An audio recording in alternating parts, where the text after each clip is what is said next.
नमस्कार विद्यार्थी मित्रांनो, जवाहर नवोदय विद्यालय प्रवेश परीक्षा जी इयत्ता 6वीत प्रवेशासाठी घेतली जाते त्याच्या अंकगणिताचं 6वं प्रकरण आहे बघा, ज्याचं नाव आहे लांबी, वस्तुमान, धारकता, काल, चलन या राशींचे मापन याच्या स्वाध्याय 6.1 ला आज आपण सुरुवात करतोय बघा.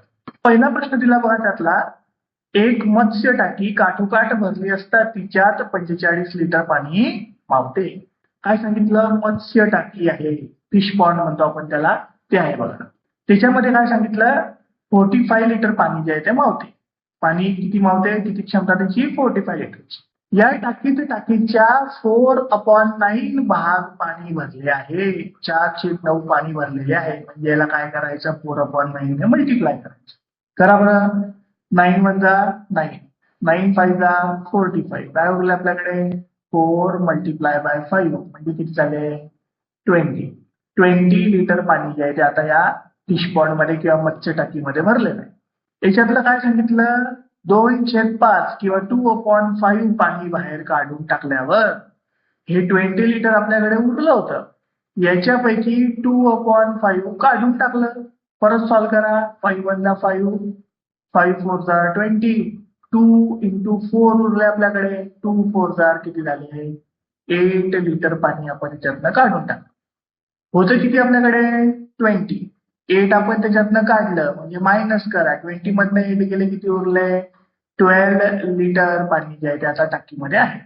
आपल्याला काय सांगितलं? टाकी पुन्हा काठोकाठ भरायची आहे, तर तिच्यात किती पाणी घालावं लागेल? काठोकाठ भरायची आहे म्हणजे पूर्ण क्षमता किती? 45. म्हणजे 45 लिटर पर्यंत भरायची आहे. आता आहे किती त्याच्यात? 12 लिटर आहे. म्हणजे अजून किती भरायला लागेल? 45 मधनं 12 मायनस करा. 5 मधनं 2 गेला तर 3, 4 मधनं 1 गेला तर 3, म्हणजे 33 लिटर पाणी जर का अजून आपण त्या टाकीमध्ये भरलं तर ती टाकी काठोकाठ भरेल 33 लिटर. ऑप्शन सी मध्ये दिलेलं उत्तर जे आहे ते करेक्ट उत्तर आहे. दुसरा प्रश्न आहे बघा, एका बादलीत 20 लिटर पाणी मावते. बादलीची क्षमता किती? 20 लिटरची. तिचा 3/5 भाग भरलेला आहे. किती पाणी भरलं त्यामध्ये? 3/5 पाणी भरलेलं आहे. मग सॉल्व्ह करा. 5 1 जा 5, 5 4 जा 20, किती उरले? 3 मल्टिप्लाय बाय 4 म्हणजे 12 लिटर पाणी आता काय आहे तर त्या बादलीमध्ये आहे. आपल्याला सांगितलं आता तिला काय करायचं आहे? पूर्ण भरायचं आहे. तर किती पाणी लागेल? पूर्ण भरायचं आहे म्हणजे किती भरायचं आहे? 20 लिटर भरायचं आहे. आपल्याकडे किती आहे? 12 लिटर आहे. मग 20 मधनं हे 12 किंवा 12 मायनस करा. 0 तनं 2 जात नाही 10, इथे होऊन जाईल 1. 10 मधनं 2 गेले तर 8, 1 मधनं 1 गेला तर 0. म्हणजेच काय? 8 लिटर किंवा 8 लिटर पाणी आपण जेव्हा त्या बादलीमध्ये भरू अजून, तेव्हा ती बादली जी आहे ती पूर्ण भरेल. ऑप्शन सी मध्ये दिलेला आन्सर करेक्ट आन्सर आहे. तिसरा प्रश्न आहे बघा, 1250 मीटर लांबी असणारी एक आगगाडी 2 मिनिटात 1 किलोमीटर अंतर कापते. जर ती स्थिर उभ्या असलेल्या दुसऱ्या आगगाडीला 4 मिनिटात ओलांडत असेल तर त्या उभ्या असलेल्या गाडीची लांबी किती असेल? बघा, आगगाडी 2 मिनिटांमध्ये 1 किलोमीटर अंतर कापते. 4 मिनिटात ओलांडते दुसऱ्या आगगाडीला, जी आगगाडी उभी होती तिला. मग पहा बरं, 2 मिनिटात जर का 1 किलोमीटर आहे तर 4 मिनिटात किती होईल रे बाळांनो? 4 मिनिटात होईल 2 किलोमीटर अंतर जे आहे ही आगगाडी धावते. बघा, अशी एक आगगाडी आहे बघा. ही आगगाडी कशी आहे? स्थिर आहे, उभी आहे. ए पॉइंट पासून आहे समजा ती तर बी पॉइंट पर्यंत. दुसरी आगगाडी आपली बघा, ही इथून सुरू होते समजा बी पासून तर इथे, म्हणजे या बी पॉइंट पासून समजा सी पॉइंट पर्यंत आपल्याला जी आगगाडी दिलेली आहे ती आहे. काय सांगितलं? ही आगगाडी काय करते आहे? 2 मिनिटांमध्ये किती दूर जाते? 1 किलोमीटर जाते. आता हिला काय सांगितलं? ह्या बी टोकाला इथनं क्रॉस करून असं पुढे जायचं आहे, इथपर्यंत बीला यायचं आहे. आणि शेवटच्या ठिकाणी काय असेल आता? सी टोक. म्हणजे ही पूर्णची पूर्ण आगगाडी काय आहे तर या जे उभ्या असलेली आगगाडी आहे तिला पूर्ण काय करून टाकेल? क्रॉस करून टाकेल, ओलांडून टाकेल, असं आपल्याला म्हटलेलं आहे. तर या आगगाडीची लांबी आपल्याला काढायची आहे. मग पहा बरं, ही जी आपल्याला मेन आगगाडी दिलेली आहे बीसी, ती किती लांब आहे? 1250 मीटर लांब आहे. काय सांगितलं आपल्याला? या बी पासून तर ह्या बी पर्यंत म्हणजे एवढं अंतर जे आहे ते आगगाडी जे ट्रॅव्हल करते आहे ते किती अंतर ट्रॅव्हल केलं आपण काढलं? 4 मिनिटामध्ये किती जाणार आहे? 2 किलोमीटर. 2 किलोमीटर म्हणजेच किती होतात? 2000 मीटर. का बरं? 1 किलोमीटर म्हणजे होतात 1000 मीटर म्हणून. मग हे झाले किती? 2000 मीटर. आपल्याला हे मधलं अंतर काढायचं आहे. मग पहा बरं, पूर्ण होतं 2000. हे पहा एवढं पूर्ण आहे, इथून तर इथपर्यंतच 2000. या इथून बी पासून ए पर्यंतच किती आहे? 1250 किंवा 1250. हे जर का दोन्ही मायनस केले तर आपल्याला ही जी आहे मधलं अंतर एबी म्हणजेच काय, त्या स्थिर उभ्या असलेल्या आगगाडीची लांबी मिळून जाईल. करा बरं मायनस. 0 मधनं 0 गेला 0. इथे करायला लागतील 10, इथं होऊन जातील 9, इथं होऊन जाईल 1.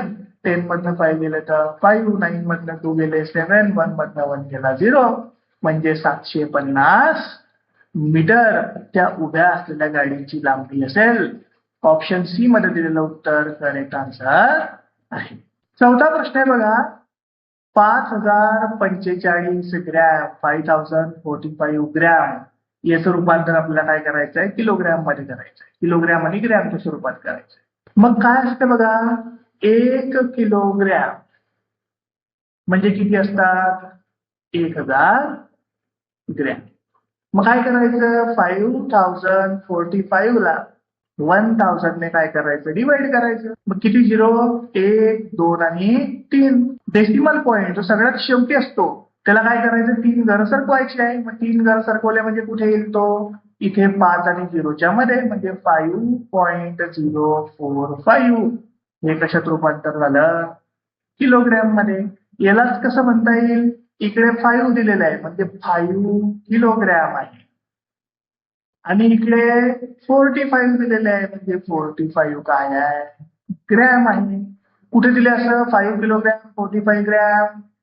5 किलोग्रॅम 45 ग्रॅम. ऑप्शन बी मध्ये दिलेला आन्सर जे आहे ते करेक्ट आन्सर आहे. पाचवा प्रश्न आहे बघा आपल्याला दिलेला. 7 लिटर तेलाने 350 मिलीलिटर क्षमता असलेल्या किती बाटल्या भरता येतील? किती दिलेला आपल्याकडे? 7 लिटर. 7 लिटर म्हणजे किती झाले?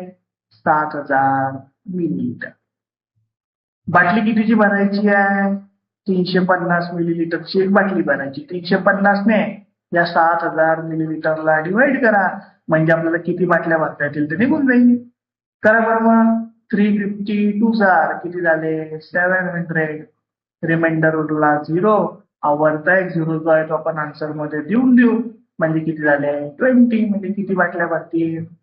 20 बाटल्या किंवा 20 बाटल्या ज्या आहेत त्या तेलाने भरतील. ऑप्शन बी मध्ये दिलेला आन्सर करेक्ट आन्सर आहे.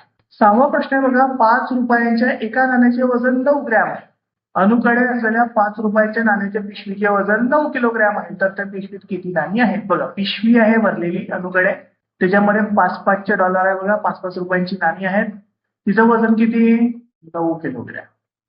मग 9 किलोग्रॅम भरलेली आहे बघा पिशवी. ती 5च्या नाण्याने तिचं वजन आहे. 9 किलोग्रॅम म्हणजे 9000 काय झाले हे? ग्रॅम. $1 किंवा एक नाणं कितीचं? 9 ग्रॅमचं. म्हणजेच काय करा? या 9000 ला या 9 ने डिवाइड करा. मग 9 1 जार किती झाले? 9. रिमाइंडरला 0. हे वरचे 3 शून्य जे आहे त्या आन्सर मध्ये देऊन टाका. म्हणजे किती नाणी असतील? 1000 नाणी किंवा $1000 तिथे असतील. 5-5 रुपयांचे. ऑप्शन बी मध्ये दिलेला आन्सर करेक्ट आन्सर आहे. 7वा प्रश्न आहे बघा. एका दुधाची टाकी काठोकाठ भरली तर तिच्यात 48 लिटर दूध मावते. मग दुधाची कॅन किंवा टाकी त्याच्यामध्ये 48 लिटर जे आहे ते दूध मावते. ती किती भरलेली आहे? 7/12. मग 7/12 ने काय करायला? मल्टिप्लाय करा. किती झाले? 12 मधला 12, 12 4 जार 48. काय उरलं आपल्याकडे? 7 × 4 म्हणजे 7 4 ला किती झाले? 28 लिटर. एवढं दूध आता त्या टाकीमध्ये आहे. त्यातलं 1/2 दूध काढून घेतलं. मग या 28 लिटर मधलं 1/2 दूध काढलं. करा बरं मग. 2 1 2 14 टू दा 28 म्हणजे किती उरलं 1 इंटू 14 म्हणजेच काय झाले 14 लिटर दूध काय केलं आपण त्यातलं काढून टाकलं होतं आपल्याकडे किती 28 त्यातनं काढलं किती 14 मायनस करा 8 मधनं 4 गेले 4 2 मधनं 1 गेला 1 14 लिटर दूध जे आहे ते आता त्या टाकीमध्ये उरलं. परत काय सांगितलं टाकीला आपल्याला काय करायचं आहे काठोकाठ भरायचं आहे परत त्याच्यामध्ये काय करायचं दूध घालायचं आहे. पूर्ण क्षमता होती 48 ची आपल्याकडे आहे 40 मग आता ही मायनस करा म्हणजे किती दूध अजून टाकायला लागेल ते निघेल 8 मधनं 4 गेले 4 4 मधनं 1 गेला 3 म्हणजे जेव्हा 34 लिटर दूध अजून आपण त्याच्यामध्ये भरू त्या टाकीमध्ये तेव्हा ती टाकी जी आहे ती काठोकाठ भरेल 34 ऑप्शन सी मध्ये दिलेला आन्सर जे आहे ते करेक्ट आन्सर आहे. आठवा प्रश्न बघा एका फळांच्या दुकानात डझनला 40 दराने किंवा 5 ला 1 केळे अशा दराने केळी विकली जातात तर 99 केळी कितीला मिळतील. किती केळं घ्यायची आपल्याला 99 केळी आपल्याला घ्यायची आहेत. 99 ला कसं येऊ शकतो आपण 96 म्हणजे 96 प्लस 3 96 म्हणजेच किती झाले 12 इंटू 8 प्लस 3 12 ने कव्हर केलं बघा आपण याला कारण आपल्याला कशाचा भाव दिलेला आहे डझनचा 1 डझन म्हणजे किती 12 किंवा 12 केळं म्हणजेच काय 12 चा 1 डझन झाला म्हणजे किती डझन झाले 8 डझन केळं आपल्याला घ्यायला लागतील आणि 3 सुटे केळं आपल्याला घ्यायला लागतील. मग पहा बरं 8 डझन घेतोय 1 डझन कितीला होते 40 ला प्लस 3 साधे केळे घेतो आपण म्हणजे 3 जसेच तसे 1 कितीला भेटत होतं 5 ला करा बरं सॉल्व 8 4 जार किती झाले 32 त्याच्यावरती हा 0 ठेवून घेतला प्लस 3 5 ला किती 15 करा बरं 5 आणि 0 5 1 आणि 2 किती झाले 3 आणि हा 3 जसा तसा म्हणजे 335 रुपीज काय करायला लागतील आपल्याला ते द्यायला लागतील जेव्हा आपल्याला किती केळी मिळतील त्याचा 99 केळी मिळतील. ऑप्शन ए मध्ये दिलेला आन्सर जे आहे ते करेक्ट आन्सर आहे. अशा प्रकारे विद्यार्थी मित्रांनो आज आपला स्वाध्याय 6.1 पूर्णपणे संपलेला आहे. धन्यवाद.